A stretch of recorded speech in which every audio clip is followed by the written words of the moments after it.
About 18 months ago, I worked with a young boy called James Killlops. He is autistic, ADHD and dyslexic. This is his story. Well, James is 12. I had a normal pregnancy, a healthy baby, happy baby.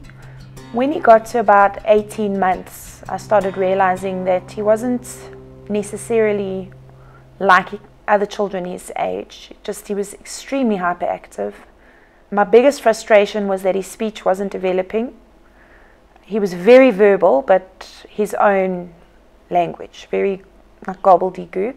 So I took him to a speech therapist, and she just said, you know what, there's massive delays here, but there's other issues as well. He's very obsessed on certain topics, dragons, for example.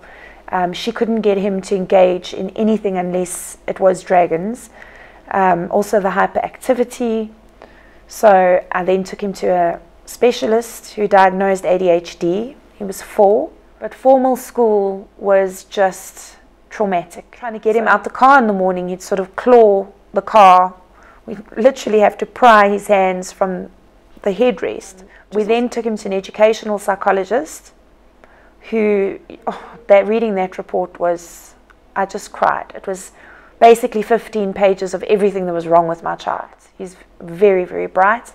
And people who don't know him might comment that he's different and strange, but they will always comment on his intelligence. It's very obvious. You know, he couldn't write. His early pre-writing developed, but it never went further than that. So he would pretend to be a T-Rex because he'd had short arms, and then he couldn't write, so he just wouldn't write for a week because he was a T-Rex. And I refused to accept that this is just the way it's going to be, and I started researching, looking at, you know, the bigger symptoms, and the more I looked it up, the more the word Asperger's syndrome came up, which I then found out was a form of autism, and apparently they don't even use that word anymore. It's now just high-functioning autism. We then went to see a child psychiatrist, and she came to easy conclusion. It would have been a diagnosis of what was then Asperger's. But I realized, you know, he was now 8, and he was not reading at all, nothing. He would write his name, but very badly, sometimes backwards. The letter formation was mirrored. It was very poor, but that was basically the only word he could recognize and write. Even familiar names, my name, mom, dad, there was nothing. But remedial schools generally wouldn't touch James because he was grade 5 age, but reading on a grade 1 level. And in 2014, I had a little girl named Sydney in my class, and found out that her mom was a reading specialist and helped children with reading issues. And I contacted her, Val, and said, you know, do you think you could help my son? What I always appreciated about Val from the beginning is her honesty. She said she'd recently found out about the Davis program. She was also just, you know, skimming the top. She didn't know the details yet, but there were children she had been working with who had done it, and when they'd come back, there'd been such a remarkable improvement. Now, everything we'd been through with James, including there's also doctors and specialists and medication and OT and speech therapy and play therapy. I mean, we were totally broke. I sort of felt, you know what, I've done everything, it's just another gimmick. I'd done edu-blocks, I'd done the special eye training that you do at the doctors to help with the optometrist to help with the scanning. If there was something out there, Dore, I've done it, and it didn't work. And they promise you the world, and they say, you know, they're going to fix everything and your child's going to, you know, have a different life. And I get that in some cases, maybe. But I know that in my child, I was dealing with possibly the worst level of dyslexia you could deal with. You know, totally illiterate. Previously, I didn't know how to read. I had a major block of reading. I forgot what it's called, but I managed to break through thanks to the Davis program. Val, it was actually Val who told Nicola about the workshop in Cape Town, and Nicola being a school teacher and the mom of this beautiful little autistic, dyslexic, you name it, little boy, and said to her, you have to come, because I'm going to this Davis program workshop in Cape Town. Nicola went with Val, and 3 or 4 days into that workshop, even though we had been messaging each other in between when she had a chance, the off times, and she said, "Mom, I have found somebody who's going to help James." And I did the 4-day Davis program in Komaki, but again, a part of me was saying, you know, this must just be too good to be true, because, you know, been there, done that. But another half thinking, you know, what if it really is what it says it is? So February 2015, James did what was supposed to be 5 days, but ended up being 10, mainly because it took 3 days just to get him to not try and rip hair out of your beard and just be a creature of the night and all the things that James is, just to get him to just participate. By day 3, I suddenly saw a change in my child. And he was recognizing his alphabet, which was a huge thing. He would one day see an A as an A, and then he'd think it's an E, and then an E. He didn't know.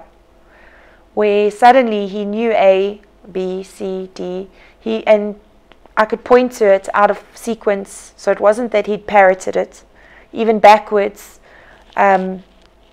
he'd come to grips with his alphabet, which was a massive, massive step. And I was very realistic going into this, because I've taught for years.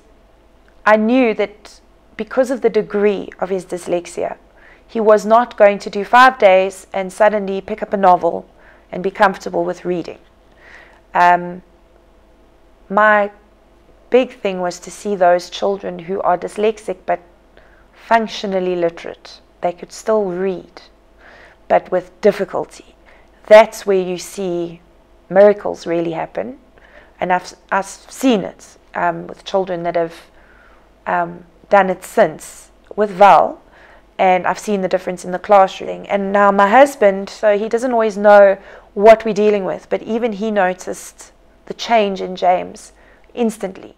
Don't get me wrong, James is still not picking up books and reading confidently, but I think a lot has got to do with the emotional walls that were put up in his early days, because he reads so much more than he thinks he can. Because often there'll be signs where he'll go, "Mom, how come they don't allow children past that point?" Because there's a sign that says no children past this point. But because I haven't said what does the sign say, and then, "Oh no, I can't read it," he's read it because he glanced at it and he could make it out. But now I'm reading Charlotte's Web. He is reading from his school reader, which is Charlotte's Web, so it's not a grade 1 reader.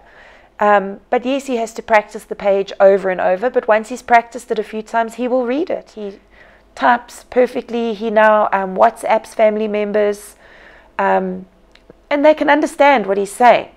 It's very phonetic, so his spelling is horrific, but they still know. He's saying, "Hey, Gran, what are you doing today? Can I come and visit?" She can make out what he's saying. One day I think he had a little bit of a interaction with a friend and decided he felt a bit lonely and wondered why nobody wanted to be his friend. And he was sitting on the couch and I was at my laptop, and he said, "Granny, please can you type something for me, because I want to tell a story." And the story about the lion and the penguin came up, and I think it was basically just to explain how he felt isolated and alone and nobody wanted to be his friend. So he read off this whole story from his mind, and I sat there typing. And that was his story, The Lion and the Penguin. A Lion of the Penguin is about one lion and one penguin. They didn't have any friends, and they found each other and they made friends. I would find reams of things in his school books that he would do if he had free time at school. He'd be sitting writing, sometimes not perfectly, because you can see the little bit of dyslexia in there, but he knows what he's saying and I can work out what he's saying, but it would be pages and pages and pages, almost like he didn't know when to stop, which is a great thing. He's always getting up to mischief. If I'm in my bedroom and I can hear him moving around in the kitchen, I have to go and check to see what he's doing. So that has changed a lot. He's become more, he listens now. When you say no, it's no. no means no, and he understands now. And he's started to understand consequence as well. Inadvertently, the autism side of things, even though that wasn't our main goal at the time, because for me as a teacher, an English teacher as such, just wants him to read, that was my big focus, it actually ended up being the secondary win, where his autism traits were just, I try to think of the word, he just found himself. He found that he was a unique individual human being, and he was different, but that's okay. And he could start to see other people's points of view a little clearer. Before, a lot of people used to think he was this horrible child who just had tantrums all the time. Nobody actually knew what his problem was. I don't think he even knew himself. And once Nicola had walked this mile, or 10 miles, and found the help that she got from you and the Davis program, everything just seemed to change. It just seemed to fall into place. Where you are dealing with the most dyslexic that you can deal with, I think what we've achieved in not even 18 months has been remarkable.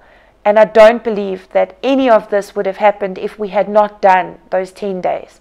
I think those 10 days made all the difference between us being where we are and the success that we're experiencing now, and how James is just flourishing as a little individual and feeling worthwhile and not feeling stupid. And that's also where I've been so fortunate, because we've realized going through this how dyslexic and also autistic my husband is, and how unfairly life treated him back in the 70s and 80s when he was schooled because of people's lack of understanding. He couldn't do any of those things. He's had to work through the system to finally now at age 46 be recognized as an engineer. But he's done it because he's in an area that he thrives and his intelligence is obvious. But at school he failed twice. So he matriculated at 21. I've seen his matric certificate. It was like F's, G's and F's. He was just basically thrown aside as the stupid one, where anybody who actually spends time with him will realize how bright he is. In fact, his IQ test that came out of the woodwork years later, he's 142. And me working in a gifted school, I know that that is beyond what is considered normal gifted. That is exceptional. But in the school system, he was the dunce. It's now my turn, because we've kind of got through the worst of it. I know we've got a long way to go, but the worst is behind me. It's now my turn, and I reach back and sort of help people across that void. But yeah, you can get there. Gifted Dyslexic. Learning made easy. www.gifteddyslexic.com